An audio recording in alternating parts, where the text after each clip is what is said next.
Victime du réchauffement climatique, la route éphémère risque de voir sa durée de vie se raccourcir chaque année un peu plus. Désormais, les contrôles de la glace sont de plus en plus fréquents. Les cantonniers sont ici plus que de simples ouvriers. David est un Inuit. Il est né dans la région et connaît tout des dures conditions de l'hiver. Tous les 2 jours, il perce la glace pour en mesurer l'épaisseur.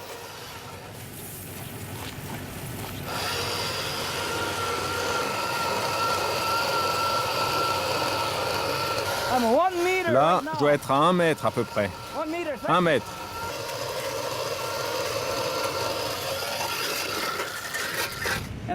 Tenez, regardez ma règle. Là, j'ai 1,30 m.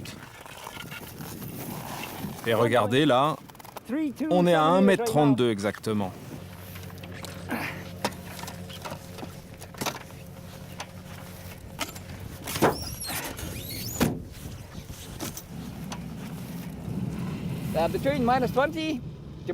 Entre moins 20 et moins 30 degrés en une semaine, la glace s'épaissit de 10 cm environ. Entre moins 35 et moins 50, la glace s'épaissit de 12 à 30 cm. On commence à ouvrir la route quand l'épaisseur de la glace atteint les 25 cm. Les véhicules légers ont alors accès à la route. Et entre février et mars, la charge maximale peut atteindre 64 tonnes.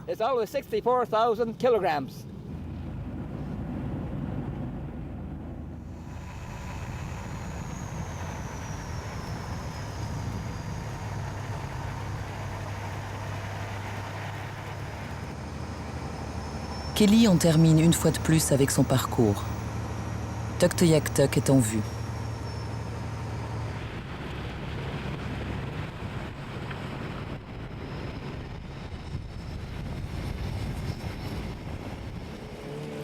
Le village vit au ralenti.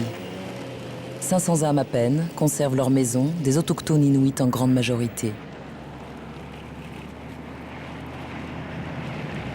En été, Tuk, comme on la surnomme ici, peut compter jusqu'à 1200 habitants.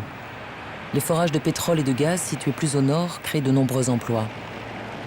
Mais en hiver, Tuk offre le spectacle d'un endroit refermé sur lui-même. Seuls quelques pêcheurs ou chasseurs inuits troublent parfois le silence sur leur motoneige.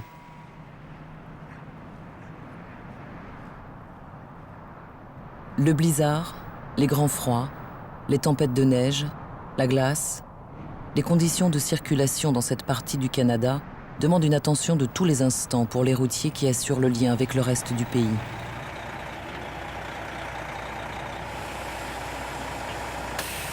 En quelques semaines, des camionneurs comme Kelly peuvent gagner jusqu'à 20 000 €, l'équivalent d'une année de salaire d'un routier canadien dans le reste du pays.